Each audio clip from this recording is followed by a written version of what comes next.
This is a follow-up video to the two videos I recently shot. The most important thing a contemplative can give another human being or a pet. Those are two videos. Last night I shot the pet video. I apologize for the coloring. What happened was I shot a really good video, the best video I've ever done. The Holy Spirit was so present, and then there was no sound. When I reshot the video, the sun had gone down, and I'm in a room that's got red walls now, and it just went totally red. The color isn't great tonight either. I'll work it out. Anyway, that I just wanted to explain that. It's not a choice to have that red of a room. Um, what I want to say tonight is just a follow-up video to those two videos, but to everyone out there that's Christian, I'm assuming everyone listening to my channel is Christian. What I want to say is that you probably can work miracles and you just don't know it. And the reason I say that is because I've seen a lot of people pray and have God create a miracle in a person's life, a physical healing that wasn't going to happen otherwise. I've seen a lot of that in my experience as a Christian on this planet. And what I want to say to you guys is that in context of this way I've been saying to pray for people with your hands on them, you just have to have the faith to try it. And then if it doesn't work, so what? What harm comes to you if you spend an hour praying for somebody? What harms comes to you if you spend 5 hours or 10 hours praying for somebody? You got to spend 10 hours in prayer. You got to be with God for that period of time. And you got to be there as an advocate for another human being for that period of time. You're really out nothing, and you stand to gain everything just giving it a try. And the reason I know that you probably can work miracles and just aren't, it's like, where's the faith to try it? And I know God does the miracle, but I know God doesn't always work a miracle in people's lives. You can't guarantee anything. You certainly don't want to give people false hope and tell them that, you're going to pray away their cancer, or you're going to pray away their seizures, or you're going to make their vision better. You don't want to tell people that there's some guarantee and give people false hope. But to try and to have enough faith to show up regularly to try is, aside from the benefit of this work, this prayer, which, you got to go watch those other two videos if you haven't watched them, but to put your hands on somebody for 45 minutes, enter a contemplative state, and to believe that God can touch their lives. So aside from what's going to happen, which is God is going to touch their lives through you in this way, aside from the fact that the Holy Spirit is going to pour through you in this way and touch their lives, that's a fact, that's going to happen. Aside from that, there's the beauty of the possibility of a genuine miracle in their life. And I just think it's sad that Christians don't try it more and do more with it. And, there's a lot of videos out. I don't know if you've heard of Rowan Williams. He's one of my favorite Christian speakers. He's a scholar. He's the ex-Archbishop of Canterbury. I really love him. If you haven't looked at any of his stuff online, type in Rowan Williams and listen to some of his talks. It's kind of as far from me as you're going to get. He's just as scholarly as a human being as you're ever going to find. And he did the neatest video. I don't remember what it was called. I think it was sort of centered around Teresa of Avila. But the question that he posed was, who values contemplatives? And, this is a channel for contemplatives or aspiring contemplatives. Who values contemplatives is the question that Rowan Williams poses and then answers. And it was one of the first videos I ever heard by him, and that's where I sort of fell in love with him. The long story short on that talk that he gives, it's in front of some audience, is that really no one does. He says the church doesn't typically value contemplatives, and I've certainly experienced that as a contemplative in the church. They don't care. They don't care. They'll take a person just out of college who has a bachelor's in theology over a contemplative who is at a high stage of prayer. The church doesn't care about contemplatives much. After they die, they might. If they're a saint, then they'll promote them, but not while they're living much. The church doesn't care about contemplatives. The masses don't care about contemplatives. And his speech goes on, and it talks about all the people in groups that don't care about contemplatives. It's a long list. He said, but someone does. There's one human being that really, really cares about contemplatives. And that this one person that cares about contemplatives ought to be enough. And the one person is Jesus. Jesus cares about contemplatives. Jesus values contemplatives, and Jesus sees contemplatives. And, in a world that is so sinful and so far away from God, a world where a person could preach Christ, I'm trying to see how to say this. I've been wanting to say this and making a video about it, but I don't know how to say it very well. But I think there's a lot of videos out there. There's a lot of sort of Christian teachers out there who every single thing they say is true, but everything they say is toxic and poisonous and so far away from Christ. All the T's are crossed and all the I's are dotted. It's thought out so well. It's well reasoned. It's all true, but it's poison. And there's a lot of that out there. There's one. It's a Catholic teacher online. I won't say who, but I listen to a lot of it. And my daughter, she's a contemplative. She's been spending an hour a day in prayer since she was about 6. She has a very deep, rich. She's 15 now. She has a deep, rich spiritual life. I think she spends about an hour and a half a day in prayer. 45 minutes in the morning, 45 minutes to an hour at night. She has a rich spiritual life, a truly rich, deeply spiritual life. She's sincere. Recently, she came to me at 9 at night, and I can tell when she wants to talk. She's pensive at first when she has something she really wants to talk about, and a 15-year-old girl, healthy, happy friends. It's doing okay. She said, Dad, I'm really concerned about my spiritual life, and I'm not sure I'm growing.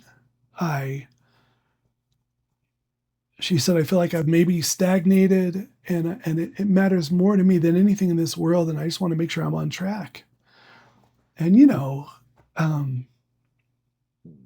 that's pretty great to hear. And that's a person, touched by Christ, who understands what spiritual depth is, and so then is therefore comparing herself to that depth and coming up short in a good way. I thought it was a good conversation. It was healthy. It wasn't berating, but it was humble, and just wanting to make sure she doesn't miss. And anyway, I'll be listening to this Catholic contributor who I think is doing some good, but who's toxic. I believe quite toxic. And I said, what do you think of this guy? No primer. I said, what do you think of this guy? And she said, what did she say? She said,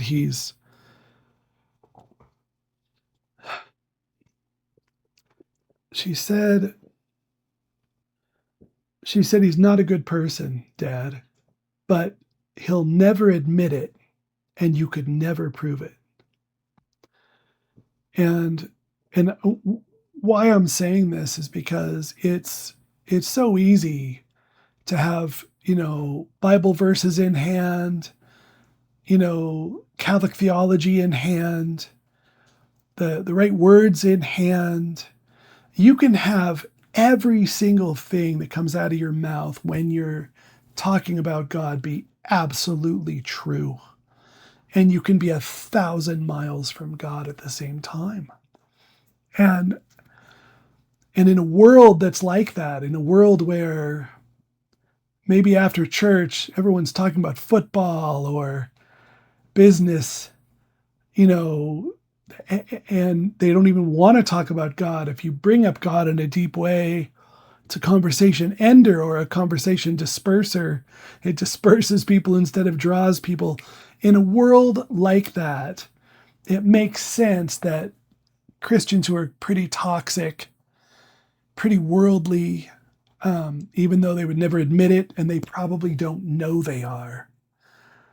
Some of these people that I've listened to that I think are toxic are they I think that they are at the forefront of representing Christianity, and maybe they are in some way. I mean, it's all Christ, it's Christ is getting preached. It's all good in the end, but in a world that's so far from God, um, it makes sense that contemplatives wouldn't be valued. It makes sense that if you ask a contemplative what's on their mind and they actually answer, it would cause the conversation in the room to die down. There's, there's this adage that when you meet a friend in life, what a friend means is me too. You meet someone and it's me too. Yeah, me too. And there's this connection. And contemplatives, they work themselves out of that me too with a lot of people. Um, Not with other contemplatives, of course. Not with other very sincere Christians who may not be contemplatives but are very sincere. But, if you're going deep, you can find yourself not connecting deeply with others. And Rowan Williams was talking about how even the church doesn't value contemplatives. It, I think, often stifles them until they're dead and then edits their work and releases it. And the person who trained me in theology was an Irish priest. He was quite powerful intellectually. He's what convinced me that scholars are extremely valuable. I was raised in such a way that I had a chip on my shoulder against scholars. And to meeting him, he was really down to earth. If you met him and spoke with him, and you didn't find out his mind, and you didn't understand his education, you would think you were with a blue collar man, just a normal person. He never put himself above anyone. It never felt that way. But he was a genuine scholar, and I think a pretty high level theologian. Just an Irish priest in some back corner part of Salt Lake City, just being a priest. But he really influenced me in deep ways. But he was the one that sort of taught me about the tension between the leadership of the church and its prophetic voices. He believed it was a necessary tension between the saints and the prophetic voices and the clergy, the bishops, and that there had to be a tension there because both of them were there to keep each other in check. But I think the Catholic Church leans a little heavy towards keeping their prophetic voices in check. And so that means the saints are stifled, I think, a bit. But there's that tension there is the point. And so in a world like that is pretty sinful, in a world where, as Richard Rohr says, the very best don't rise to the top. The best don't want to lead, so they don't get in leadership positions. So that sometimes systems are led by the worst of us, by the least of us, and not in a good way. It makes sense that in a world like that, and even in a church like that, maybe maybe deep spirituality isn't valued the way it should be. Certainly, a theological degree is valued over deep spirituality. A lot of things are valued above that. So we live in this sinful kind of world, and so this channel is sort of for contemplatives. I'm not trying to exclude anyone, but if you're coming here, you're probably invited to a deeper prayer life, because that's the whole thing, right? Love God with all your heart, mind, and strength. I mean, that's it. It's spending time with God. It's loving God. If I love someone, I want to be with them. You know, someone once said, "Are you trying to earn God? Why do you think you have to pray that much?" And hey, look, I want to be with God. I want to spend time with God. That's what I want to do. It's my first love is God. And my second love is helping other people find that God or share God with them or be with them in God. You know, sometimes with my family, I can have this. The house is filled with the Holy Spirit. And my daughter has an exceptional capacity for joy. And the three of us together, my wife and me and my daughter, sometimes there's a real holiness there, a presence of the Holy Spirit, so nice and rich. And what a wonderful thing that is to have. But we live in a world where that isn't necessarily common. And where if that's what's on your mind, if that's really what you're thinking about, you can't necessarily share that. And so in a world like that, where contemplatives aren't valued, um, then putting your hands on someone and believing that really is going to change their life is also kind of rare. It's rare. I mean, I know it happens. I'm not saying it doesn't happen ever, but it's rare. I've seen plenty of priests do this sort of second-handed, just not even really thinking about it. They're not even present blessing on people. And you know, that not so with Father Patrick when Father Patrick would bless me. And not so with him. When he blessed you, you felt it.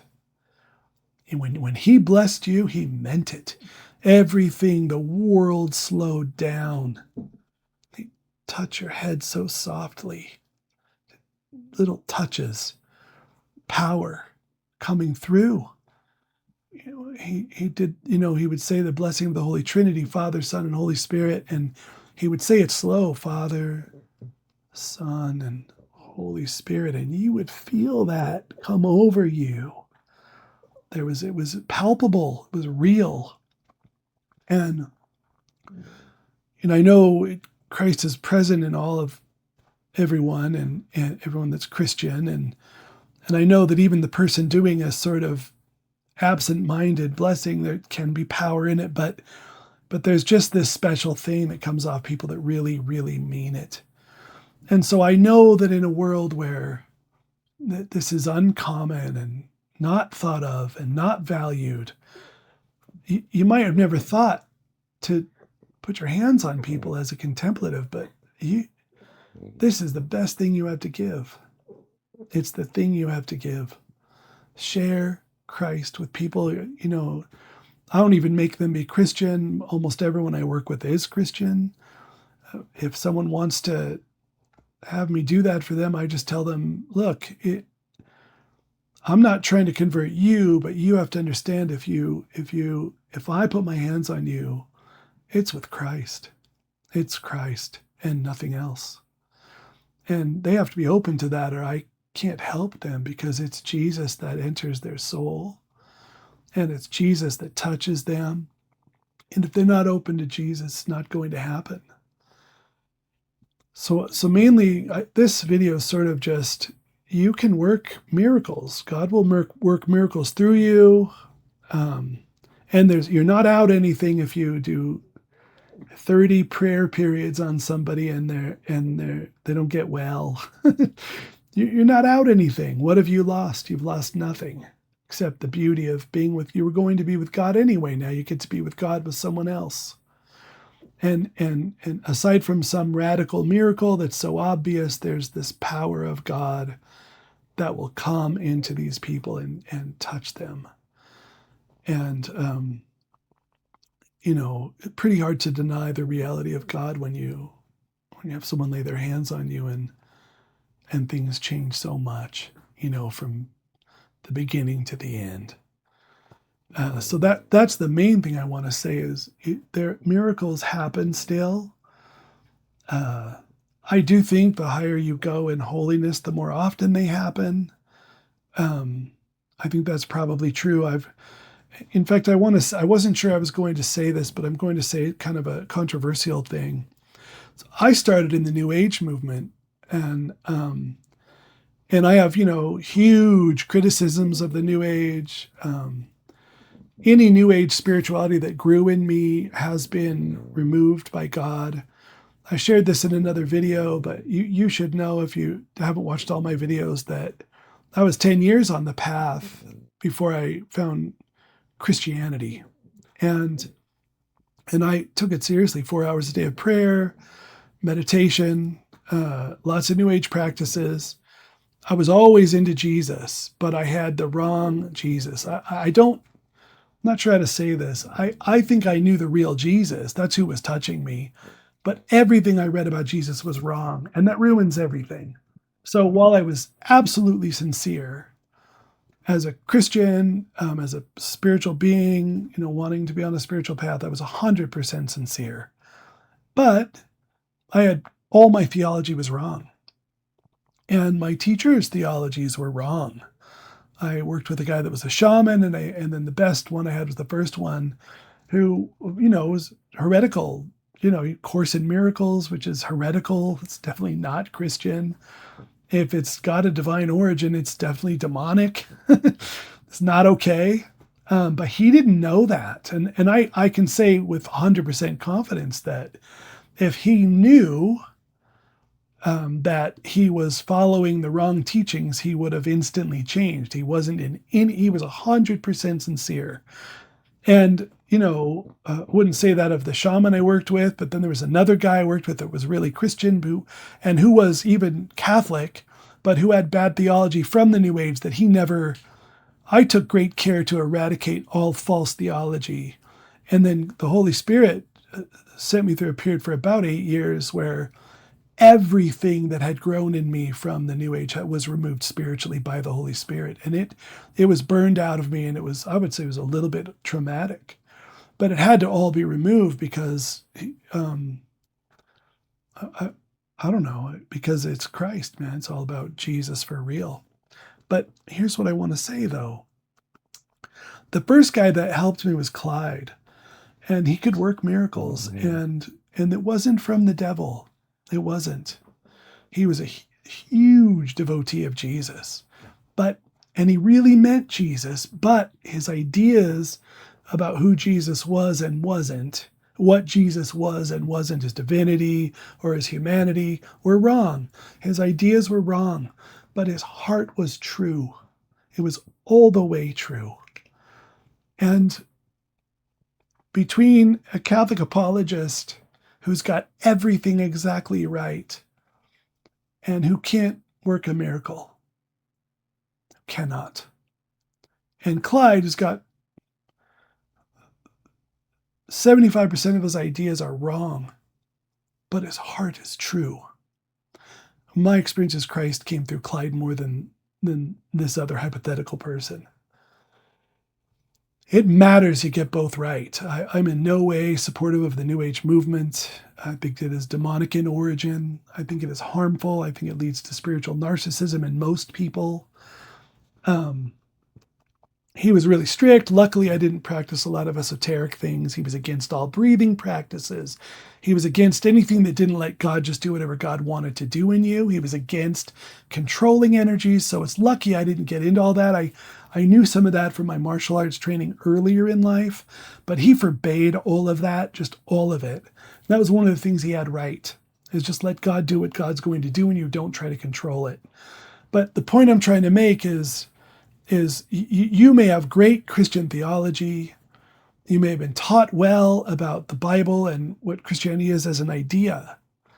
But, the kingdom of heaven is not words, but power. This is the thing. The kingdom of heaven is not words, but power.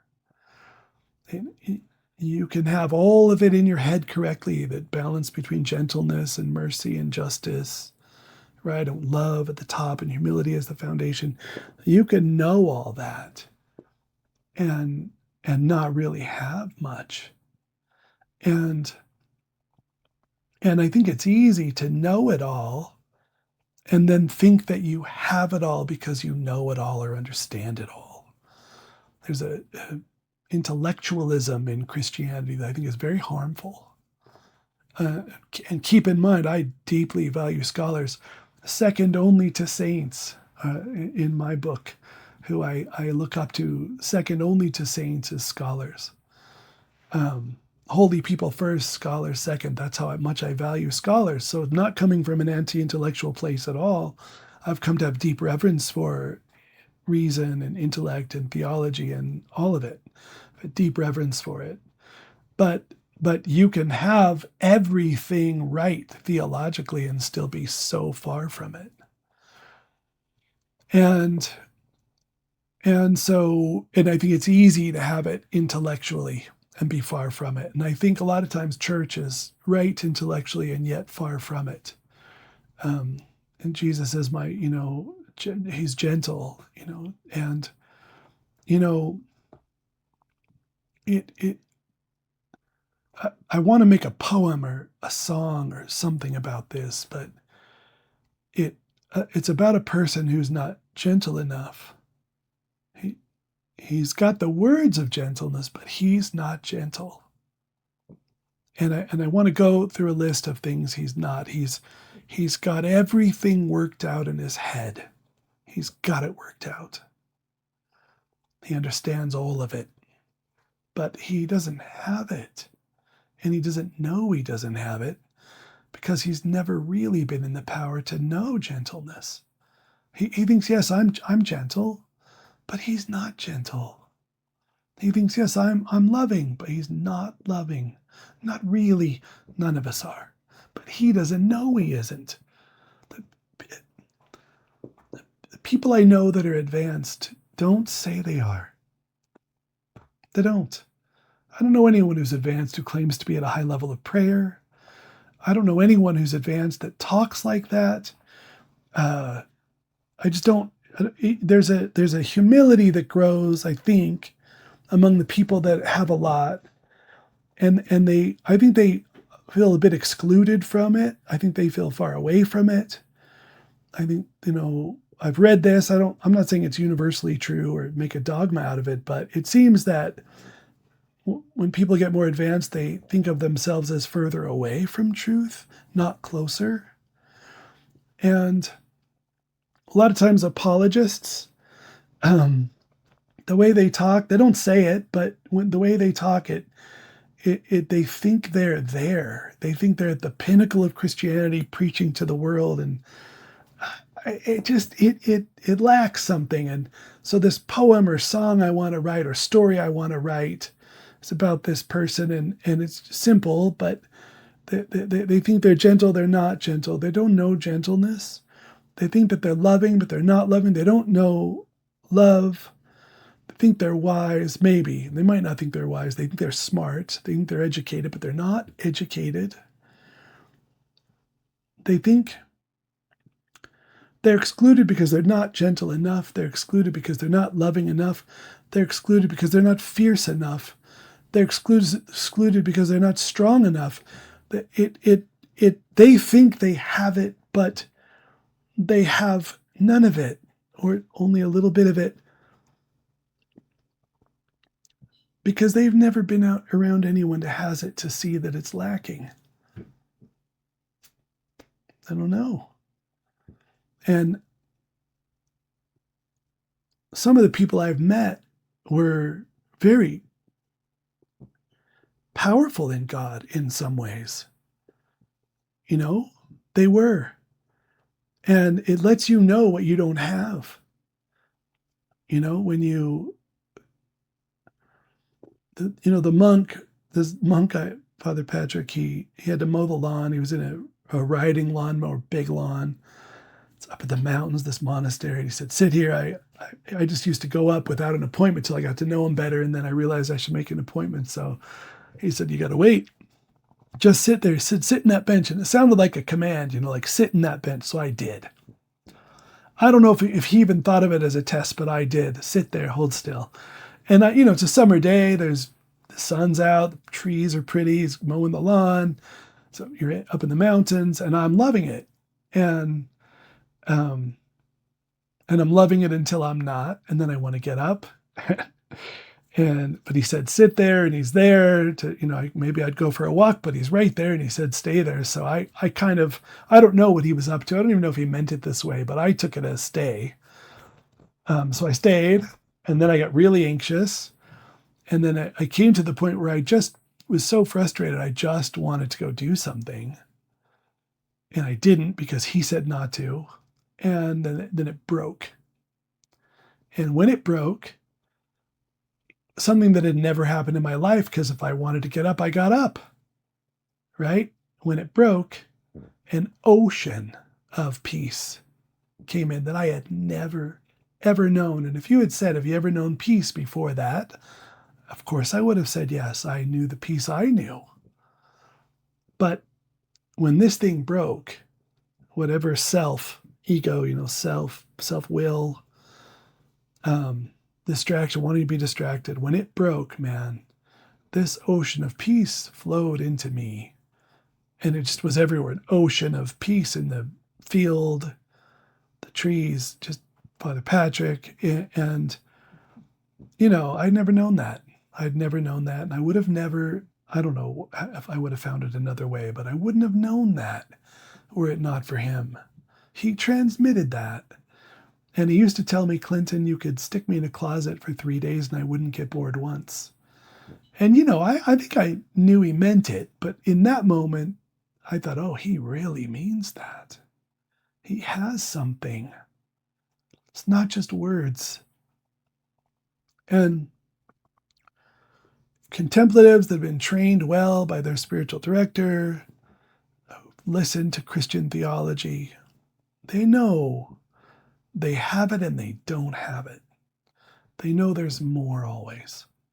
And I think that's, people coming to this channel probably working on that, working on that humility and understanding that we're, the wisdom of men is the folly of God. God mocks the wisdom of men. And so all of this, I hope it means something to say, maybe you've missed something with putting your hands on people. You're not claiming to be something. You're not something. You're nobody. But maybe you missed something here with putting your hands on somebody for 45 minutes or an hour. Maybe this thing you've found as a contemplative with God can be given as a gift to others. And, well, I know it can. And maybe you just never thought of it. And maybe you could try it on your dog or your cat or your kid, your wife or husband, a close friend.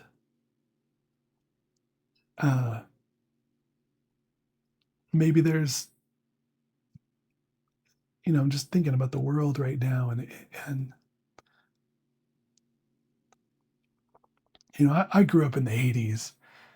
We were just playing, It seemed like the popular culture was just playing. We're having so much fun, and a lot of it was sinful, but we were having so much fun. It hadn't come to its fullest fruition. I'm not saying we have yet, but sin is more ripe now than it was in the 80s. And the world just seems so lost. And remember when Jesus says, I come in God's name and you won't receive me. If another man comes in his own name, him you will receive. Jesus says this. I am struck by that regularly, not every day, but once a week at least. I come in God's name and you will not receive me. If another man comes in his own name, him you will receive. And I feel like there's a whole host of villains and just despicable villains coming in their own name being received. And it's in my lifetime, there's never been anything like this. And it's just the devil and demonic forces are at work in the world, touching kids' lives, man, and touching people's lives. And there are agents of chaos out there wreaking havoc on the planet, just openly despicable, vile human beings, and people will not see it. They will not look. They will defend their tribe or their whatever. I don't know what they're defending, their church or whatever it is. And it's. I'm not saying we're in the end times or anything. I don't even think that way, really. I don't think that way, but it's like the end times are perennial. You know, they come and go. We're always in them sometimes, and sometimes worse than others. It can seem like the end times where just things are upside down and where evil is not only allowed, but it's praised. And some of these people are coming in the name of Christ, teaching in the name of Christ. And I've just noticed some of them have all their I's dotted and all their T's crossed. And there's nothing, like my daughter said, that is not a good person, Dad. He'll never admit it, and you could never prove it. And I think it comes down to whether the kingdom of heaven is just words or power. You can say all the right words, it doesn't mean you have them. It doesn't make you true. You can believe all the right things and not be true. And you can innocently and accidentally believe wrong things and still be true. True is true. True is true. And of course, we need good theology, and bad theology has to be corrected, and all that is just the way it is. It's so valuable, so important. Good theology is so important because if a person is true and they have bad theology, they are true in spite of their bad theology.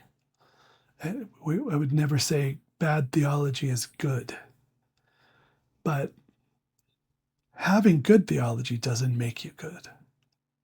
It doesn't mean you're good. It just comes down to the will. Are you really open to God for real? And can you, I think this is hard for some people to come to. I've seen it. It's been hard for me sometimes. Can you really expose all of your ideas to God naked with no feeling of defense or fear that they'll be taken from you? That you're the way you think it all is. The Tower of Babel you have built all on good theology. Can you really bear that to God naked and say, take it? I just want what's true. And I'm not even saying God will take it. I'm not saying all my ideas are right. I assume they're not. I think I'm sinning constantly and don't know I am. That's what I think. I think I'm sinning when I'm not sinning. I think I'm off track when I'm not off track. I think the best I can pull off is a long ways from Teresa of Avila, and that is a heck of a long way from Jesus. So, I think we're all the time wrong, but I don't think everyone knows that. I don't like the confidence I see in people. They got their Christian theology and then the way they think that ought to be implemented in the world. And I think between the Christian theology and the implementation is a lot of self and a lot of false confidence that shouldn't be there. There ought to be a lot more doubt in us. There ought to be a lot more doubt. We should not trust ourselves. We should trust in God in spite of ourselves. And in a world that twisted up, and it is twisted up right now, it's astounding how twisted up this world is. What we need is more God. And If you're a contemplative, you already know. I'm sort of like talking to contemplatives, people that are aspiring contemplatives, and then people that might be not sure they even want to aspire to be. Um, in a world where you can have all the right ideas and still be totally wrong about everything, what we really need is contemplatives, you know, who can just sink beneath the wisdom of men, just drop beneath it. There's a Andrew Cohen song I just came across. It blew my mind, Suzanne. It's a Christian song. It says of Jesus, he sank beneath their wisdom like a stone.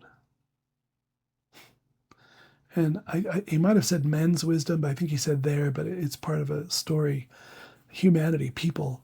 He sank beneath their wisdom like a stone. And contemplatives, at my best, I'm kind of doing okay, and then there's the rest of it. But contemplatives at least taste. They at least come out of a place free from men's wisdom, free from our own wisdom, free from our own ideas, free from everything we think. We at least get to spend time free of it, and coming back to it, we get to experience the poison it brings. And there's just a little bit more of a natural contempt for our own thinking. Jesus says, if you don't hate your life, you'll lose it, right? He who hates his life will gain eternal life. It's just easier to come back from a deep period of contemplative prayer when you're somewhat free from self and all the pain it causes, the numbness, and there's just the heaviness, not the good kind of heaviness, because there's a gravity with God that's heavy but good. But there's a lot you come back to out of a contemplative state, and you think, man, I would have never saw this as utterly sinfully as I do had I not just spent some time completely free. And I think the world needs it. And I think people need it. I know the gamble I took with my daughter was to not force theology down her throat. If she asked, I talked about it.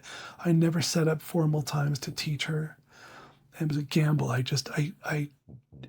not saying that's right or wrong. It's just what felt right between her and I. If she asked, I was prepared to give her good theology, and she did sometimes ask, but I never forced it or made it. And so she's never felt like she ever had to kick against it. The gamble I took was if I force it down her throat, we considered once a week teaching her or having regular classes I would invent for her, and that could have been the right thing to do with a different kid, but with her it felt like if I did it, there was a chance she would have to rebel against it later. And she's had to kick against nothing because nothing has been put upon her. But the gamble I took is that almost every night I would go in after she was asleep with her permission. I put my hands on her head or her hips or her heart and pour Christ into her directly. And that it would bubble up and she would know it because she didn't have the words, but she had the power. This was the gamble. And it paid off with her. One kid, she's exceptionally great. It's not because of us. We're not great parents or anything. I really don't think that. But that power going in her has made her an incredible human being. And it's done more than the words could have done. The words are important too, of course, but it's done more for her. She does know gentleness. She knows gentleness.